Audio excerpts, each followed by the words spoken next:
So let us start. So good day everyone. We are your facilitators for today. Our topic is all about Ivan Pavlov's classical conditioning. So next at the floor.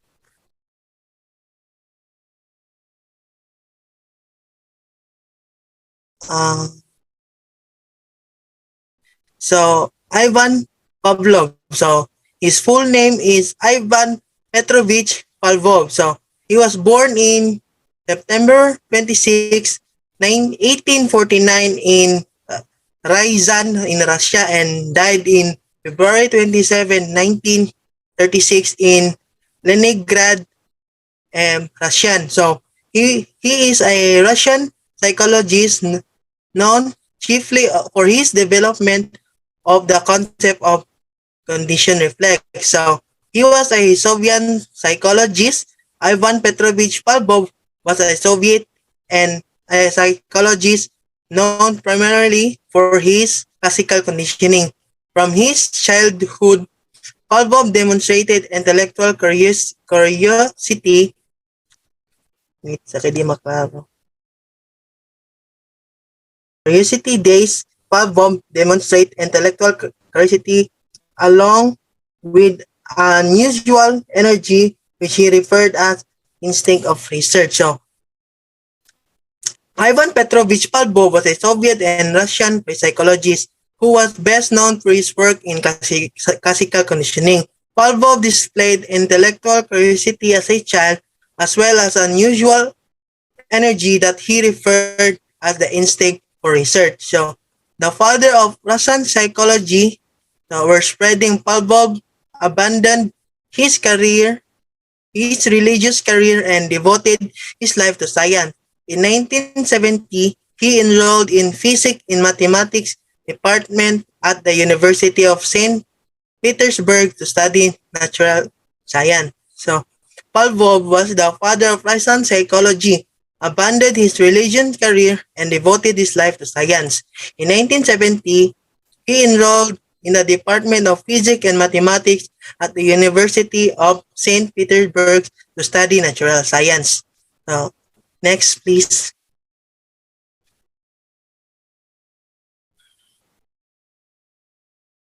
So, discovered by a Russian psychologist, Ivan Pavlov, the classical conditioning is a type of unconscious or automatic learning. This learning process creates a conditioned response through associations between an unconditioned stimulus and neutral stimulus. The classical conditioning discovered by the Russian psychologist Ivan Pavlov. It is a type of unconscious or automatic learning through association between an unconditioned stimulus and neutral stimulus. This learning process produces a conditioned response. Next, please.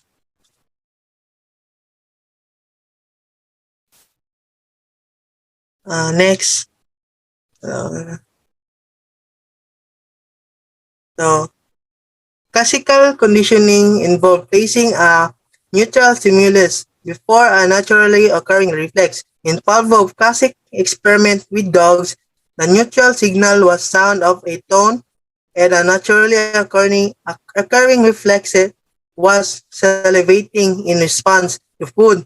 By associating the neutral stimulus, the sound, with the unconditioned stimulus, which is the food, the sound of the tone alone could produce the salivation response. So, next, please. So, before conditioning, so a neutral stimulus presented before a naturally occurring reflex in classical conditioning.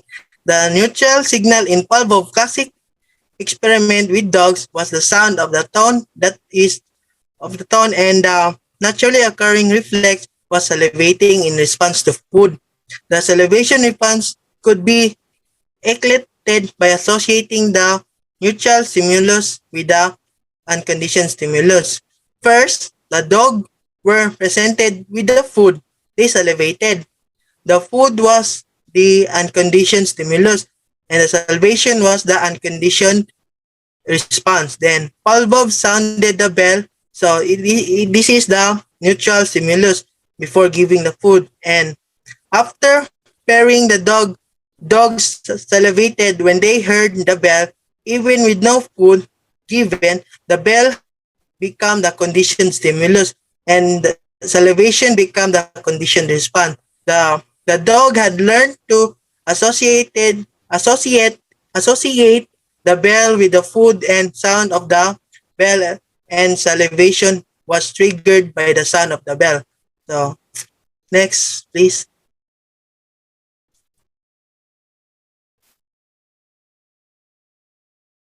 Next.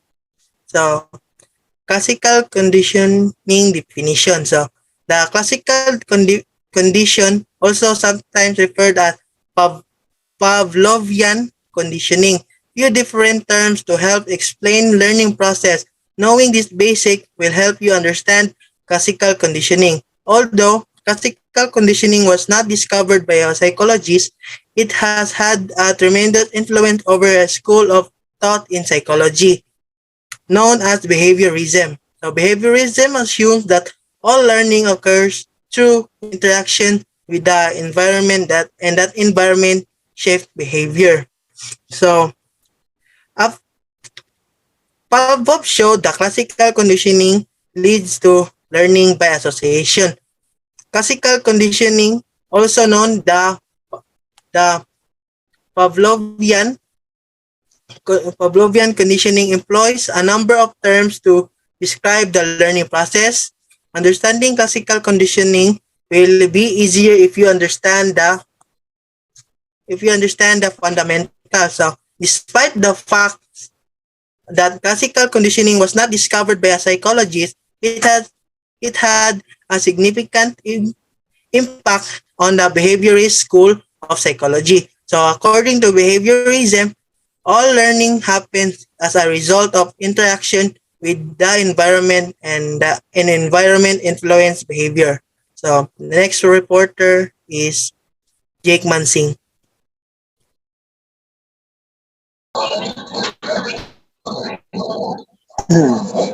So in this area, so we will be discussing the unconditioned stimulus, neutral stimulus, conditioned stimulus, unconditioned response, and conditioned response, and three phases of classical conditioning.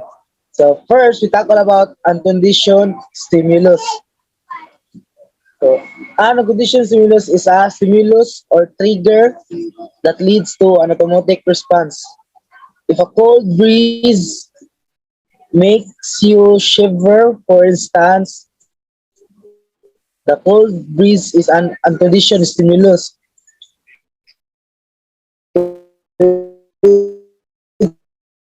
produces an involuntary response, the shivering response. So I believe we have experienced this, so we just don't know what it's called. So example, okay, if you smell your favorite food, so you will immediately feel hungry. That's what conditions stimulus. And next, please.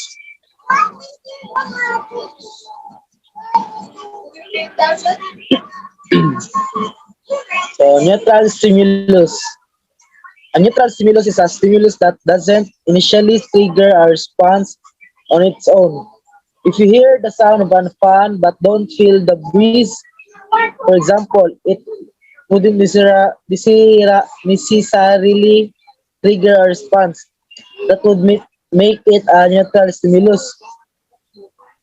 So it is a stimulus that does not produce an automatic response. And in classical conditioning, so it is considered as conditioned stimulus. So ang example ani sa neutral stimulus is kanang example is kanang hearing a song. So when it is initially represented, the neural stimulus has no effect. And next one is the conditioned stimulus. So a conditioned stimulus is a stimulus that was once neutral, didn't trigger a response, but now leads to a response. If you previously didn't pay attention to dogs, but then got bit by one, and now you feel fear every time you see a dog. So the dog has become a conditioned stimulus. So conditioned stimulus kanang it is a stimulus that leads to a response. So it is produce a reaction after the subject has learned to associate it, it with a given outcome. So example is if you are riding a bike and you are attacked by the dog, and every time you see a dog you experience fear. So mas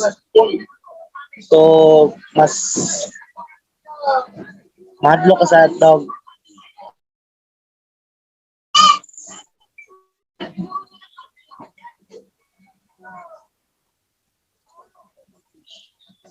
Unconditioned response. So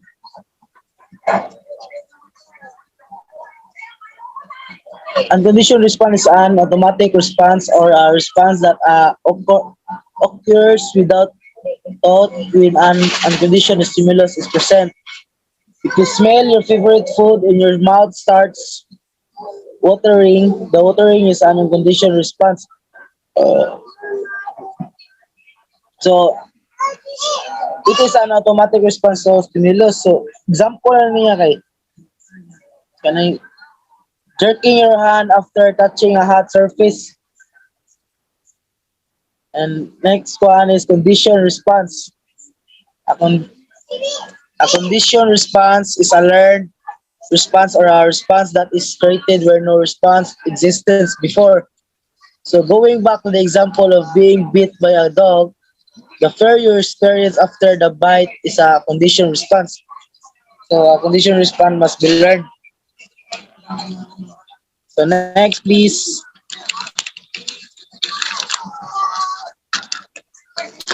So how classical condition works?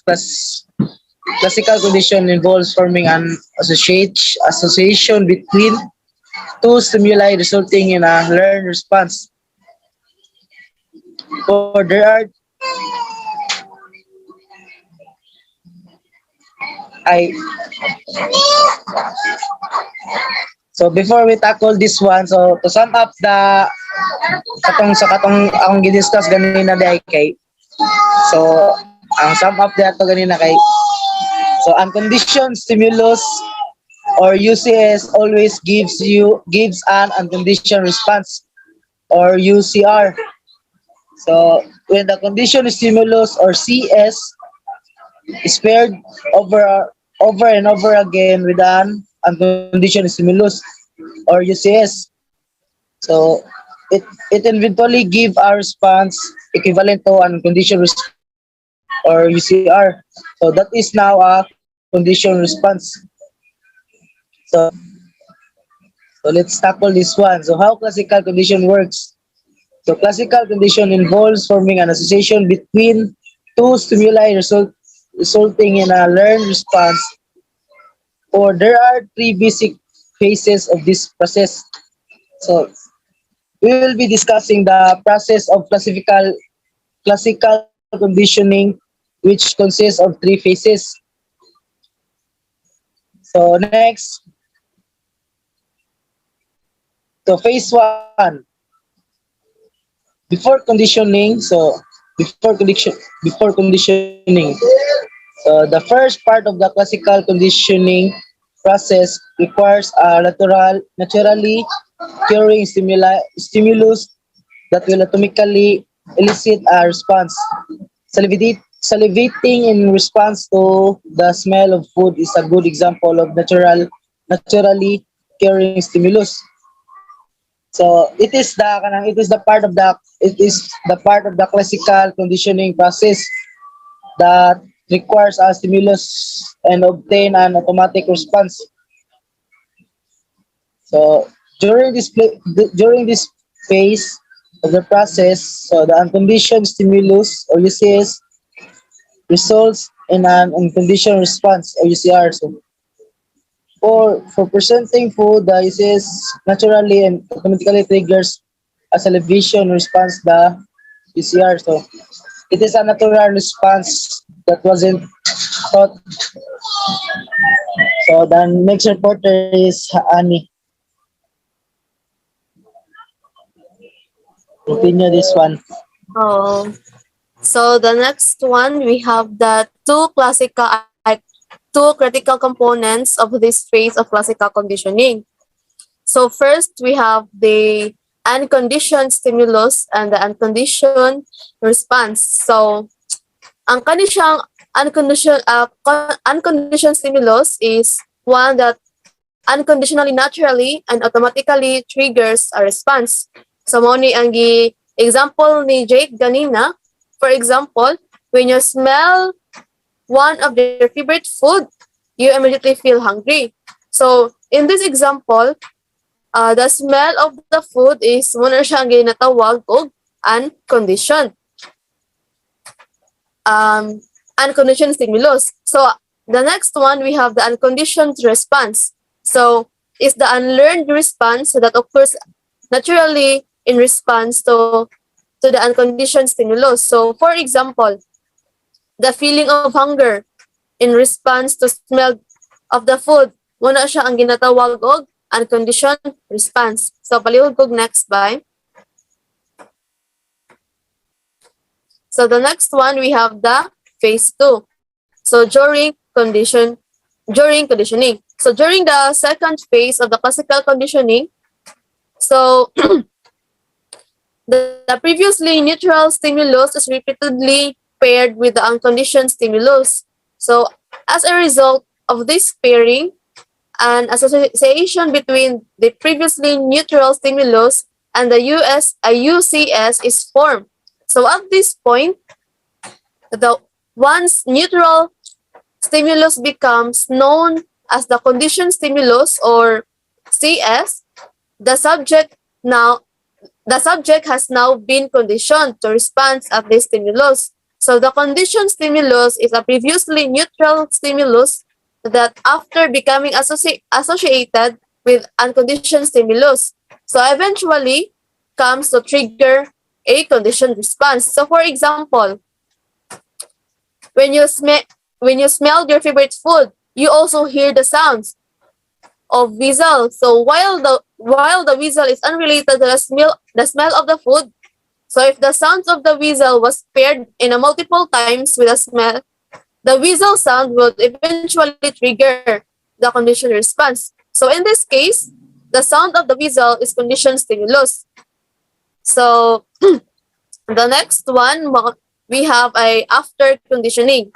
So once the association has been made between the UCS and the CS presenting the conditioned stimulus alone will come to evoke a response. Even without the conditioned stimulus, the resulting response is known as the conditioned response or a CR. So the conditioned response is a learned response to the previous neutral stimulus. For example, the conditioned response will be feeling hungry. So when you feel the sounds of whistle, so mo na siya ang conditioned response. So next, go by. So na di Renata dire 5K of classical conditioning. So K and principles of behaviorism have described a number of different phenomena. So natay 5 ka principles of classical conditioning. Please go next by. So the first one, we have the acquisition. So acquisition is the initial stage of learning. So when a response is first established and gradually strengthened during the acquisition phase of classical conditioning, a neutral stimulus is repeatedly paired with unconditioned stimulus. So as you may recall, unconditioned stimulus is something that naturally and automatically triggers a response without any learning. So after the association is made, the subject will begin to emit a behavior in response to the previously neutral stimulus, so which is now known as a conditioned stimulus. So it is the point that we can say that the response has been acquired.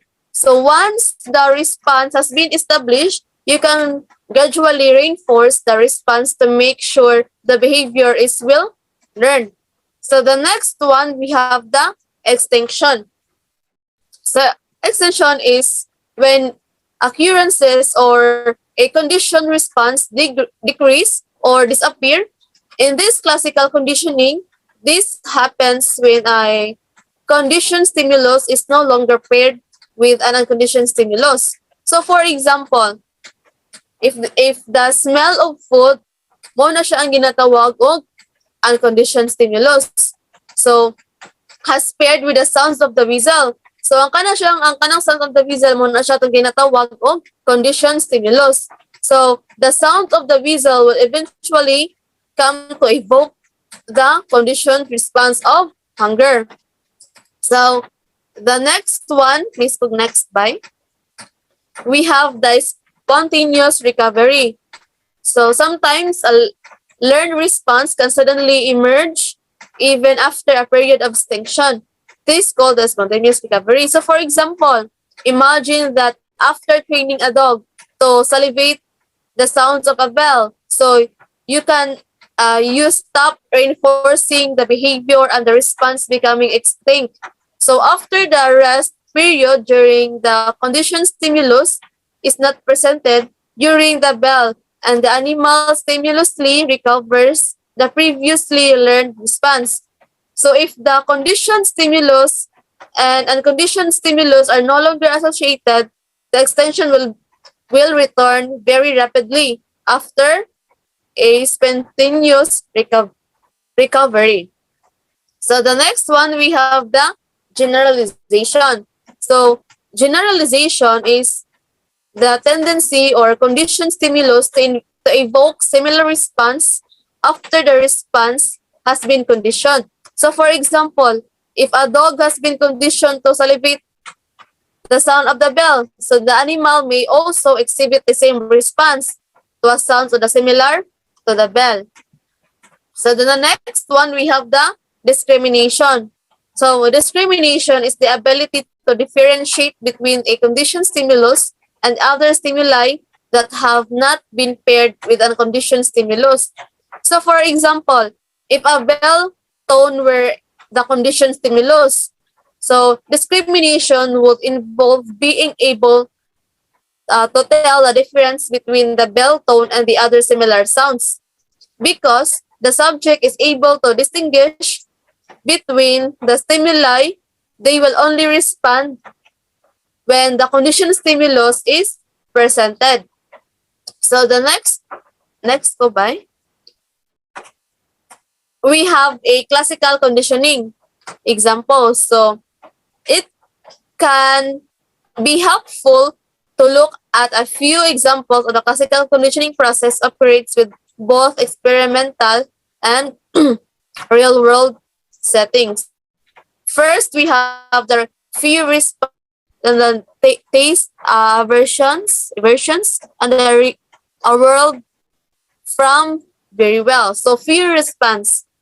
So si John B. Watson kina siya experiment na Little Wilbert.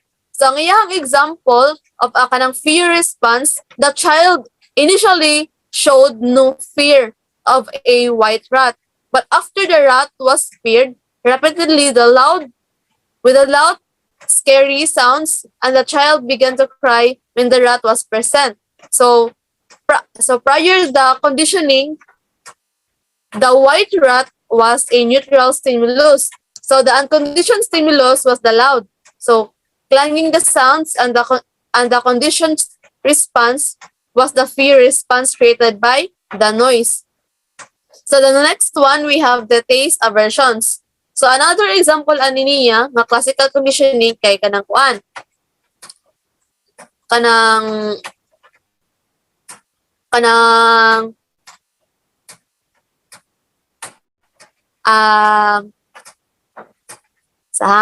the radiation represents the kanang kuan ay wait lang sa ha ako lang sa basahan pa. So a researcher ang kani siya nga researcher is I say John Garcia and si Bob Quilling. Muna siya ang first nga naka-notice sa kani nga taste of observations. So kani siya nga phenomena nga kanang iyang gi-observe kay ang rat kaya how rat that had been exposed to na siya daw posing sa kanang radiation. So kung sa kuno pag-develop ang kanang aversion to flavored water after the radiation and water were presented together. So kano siya nga example, the radiation represents the unconditioned stimulus. And then kano siyang represents ni siya sa unconditioned response. So after kanang pairing the two, the flavored water is considered a conditioned stimulus. Ang kano siya flavored nga water mo siya ang conditioned stimulus. So well done no siya that formed when the exposed to the water alone, mo na siya ang conditioned response. So mao na to ang amuang last sa amuang topic. So thank you for listening everyone. So good day. Thank you.